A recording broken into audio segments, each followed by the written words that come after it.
Hi, today I'd like to talk to you about a device called the Tap. The Tap was formerly known as the Tap Strap back when it was a prototype. Um, Much better name in my opinion, because apart from the fact that it made it sound a bit like some sort of sex toy, it was much easier to search.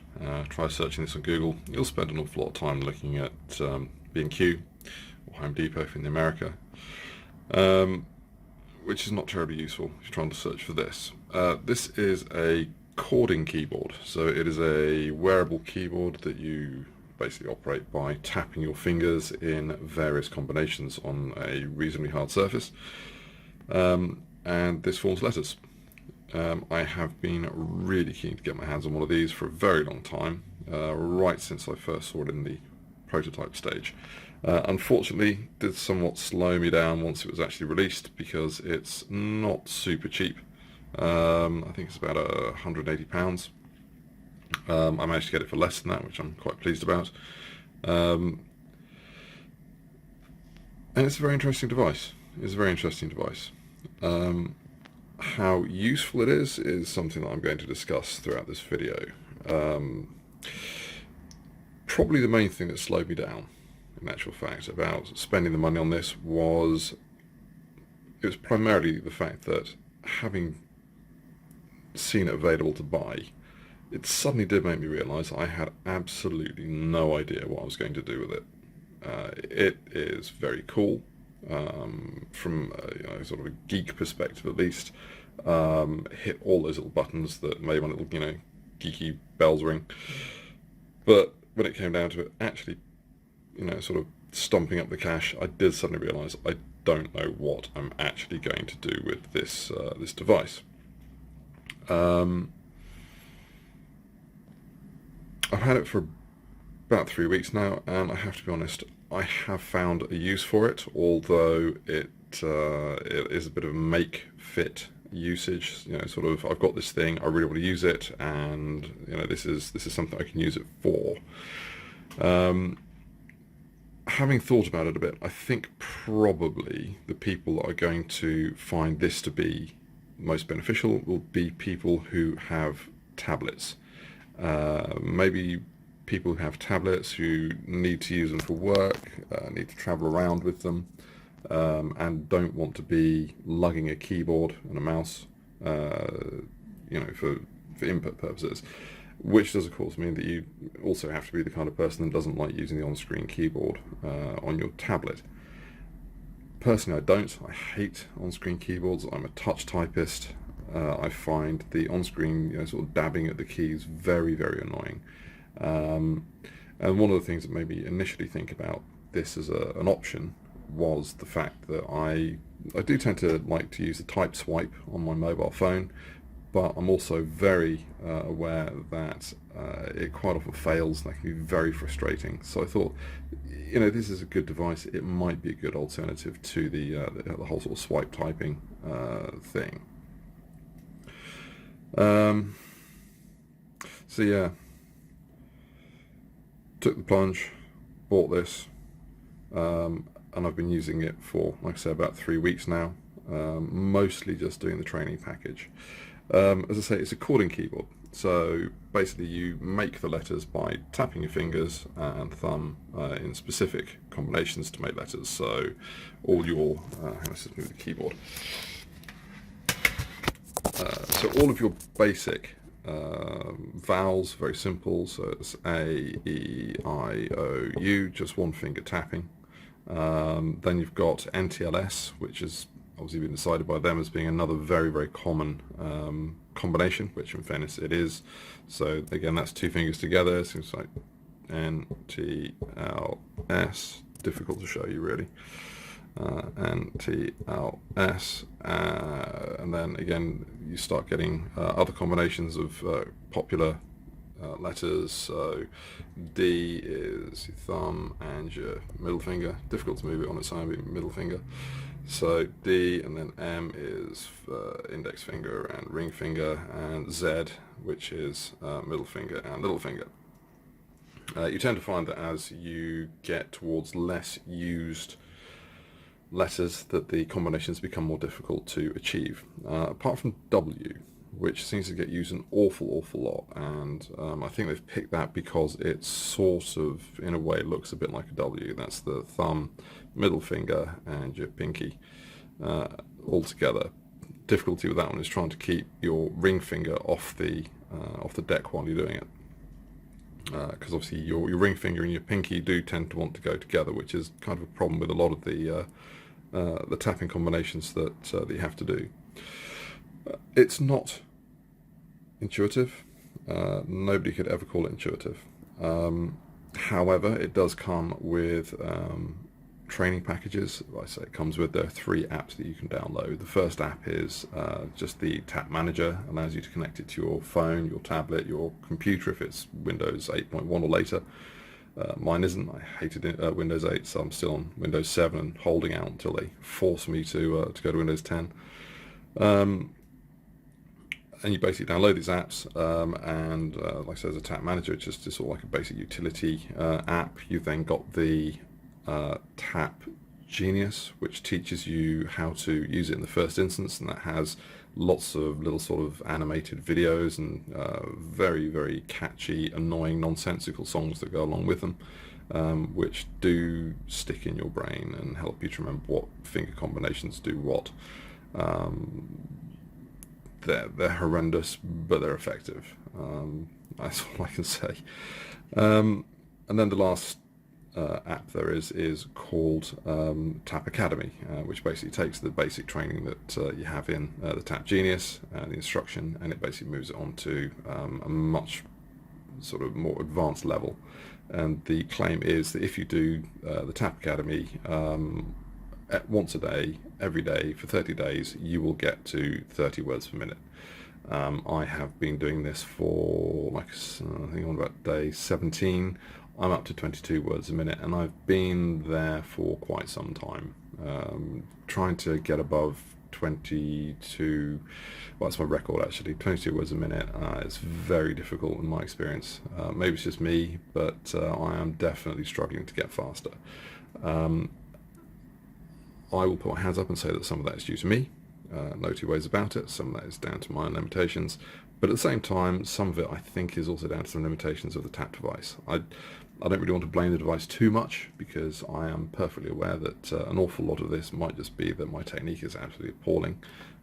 I've seen demonstrations where people are up to, I think like sort of 60 something words a minute. Don't really understand that.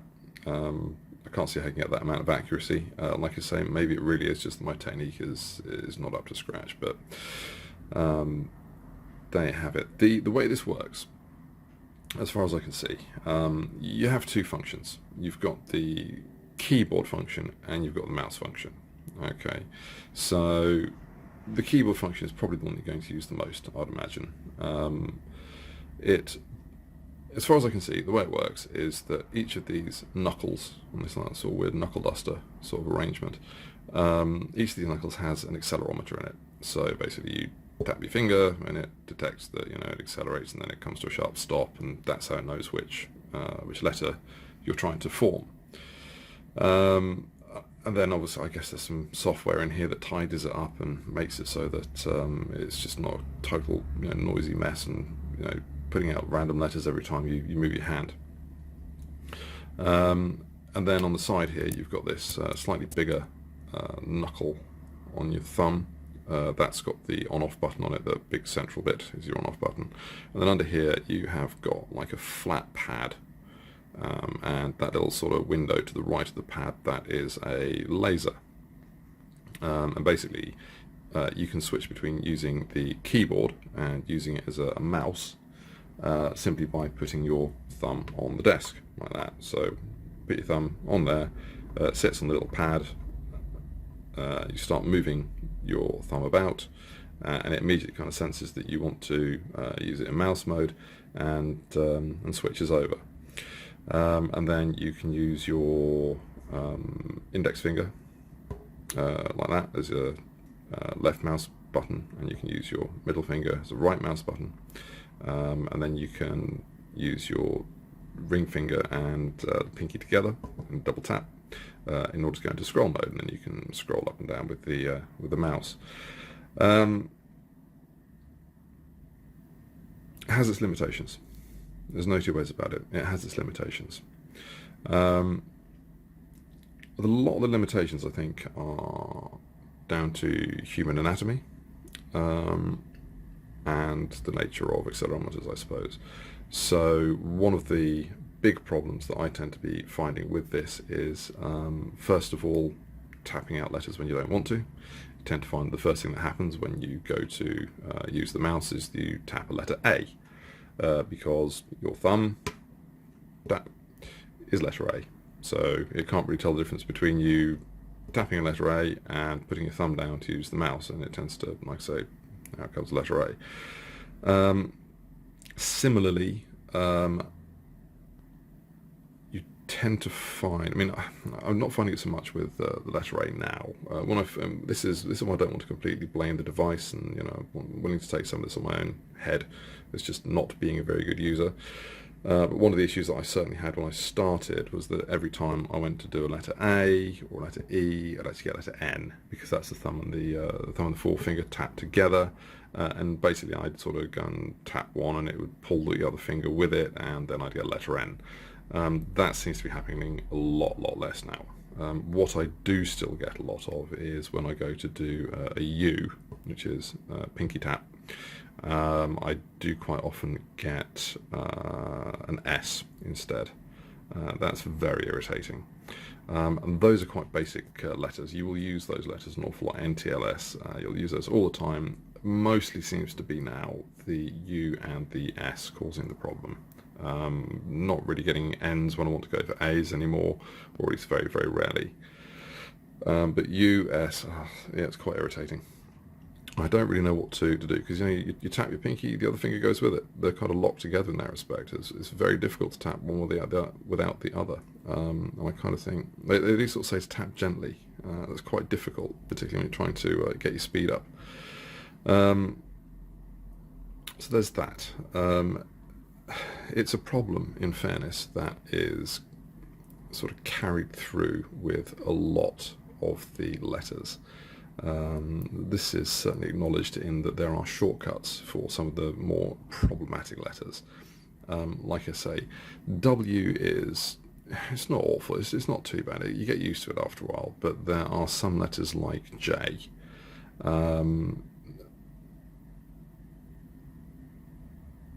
So J, I'm trying to remember what it is. I never use it anymore because it's such a nightmare. I think J is thumb, forefinger, ring finger, and pinky down like that. Okay, that's very annoying to do, certainly at speed. And even worse than that is doing your thumb, forefinger, middle finger, and pinky without getting your ring finger down.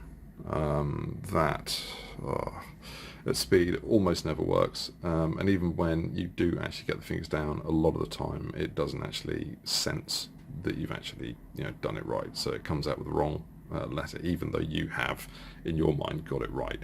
That's very irritating. On the other hand, the guys who made this tap with us. I say if you want to Google it and you don't want to spend lots of time looking at plumbing items, best to search under Tap With Us, which is the company that makes it. They have thought of this. It's fairly obvious. I mean, I'm sure they spent hours and hours testing it, and one of the things they have done is they've come up with shortcuts, which is very useful. So rather than tapping the J, as in the sort of the full hand tap, instead you can double tap with your middle finger. Yeah, give it that double tap. Likewise, V. V, I can't remember whether off the top of my head whether the V is the middle finger up and all the others down, or whether it's the ring finger up and all the others down, because I never use it anymore, it's just too annoying. But the V, double tap your thumb, and there are other shortcuts, which does get around it. One of the training packages, which is, I think it's Falling Letters, I can't remember, it's one of the training things, and unfortunately it doesn't recognise the shortcuts, and it sort of says, oh, well, this is to try to get it so that you do it without thinking, and I'm thinking, well, no, actually I think you just forgot.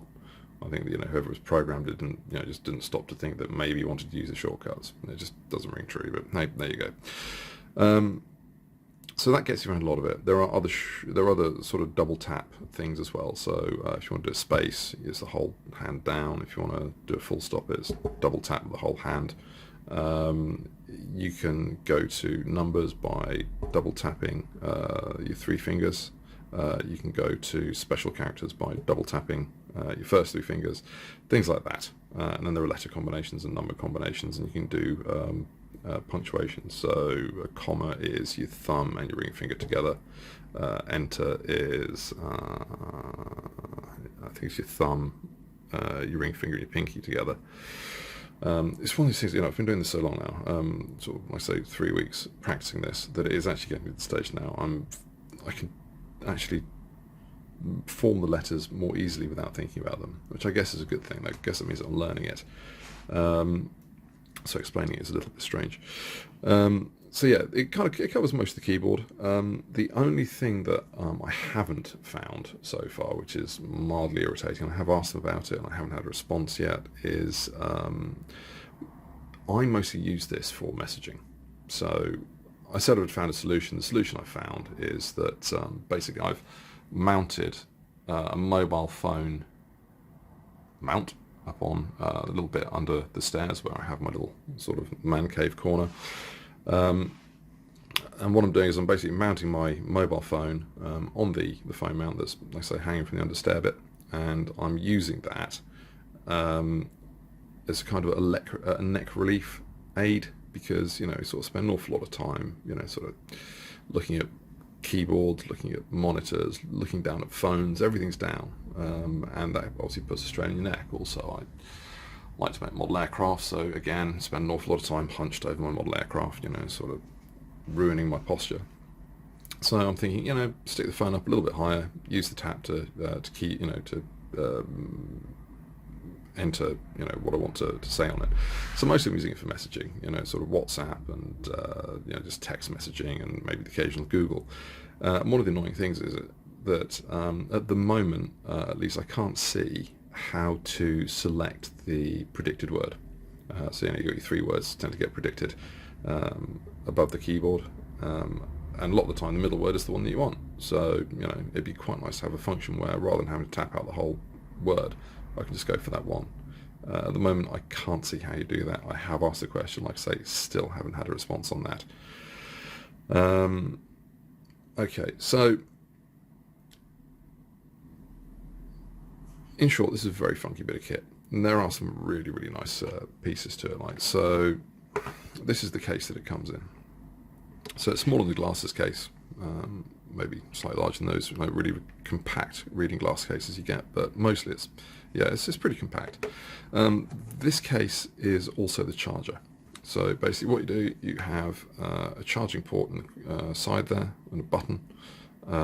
You plug a USB, I think it's micro connector into there, plug it into either your computer, a USB port, into sort of any sort of USB power source, and that will charge a battery inside this case, which is very cool, because what it means is that once the case is charged, you can carry the case around with the tap inside it, and you can actually charge the tap device from the case as opposed to having to plug it into the wall. And if you look, I'll take it off in a moment so you can have a look. So there are 2 little pins there, but in actual fact I think it probably for the most part charges through magnetic induction. And the reason for that, and it's going to be a bit of a pain to get this thing off. I'm going to just pop this down for a sec. It's not super easy to take on and off. I'm trying to get into the habit of sort of wearing it most of the time. Right, so you've got the case. Open up the case. I can't show you me using it on the mobile phone because I've only got the one sort of decent mobile, and I'm obviously using it to record this video, as you can probably tell by wobble cam. So this is the case. You've got your 5 little pegs in there. The one on the far left is for the thumb. It's got 2 little sort of contacts in there that connect into the 2 little contacts on there. But then when you put this in the case, what is very funky is that each of these little posts are magnetic.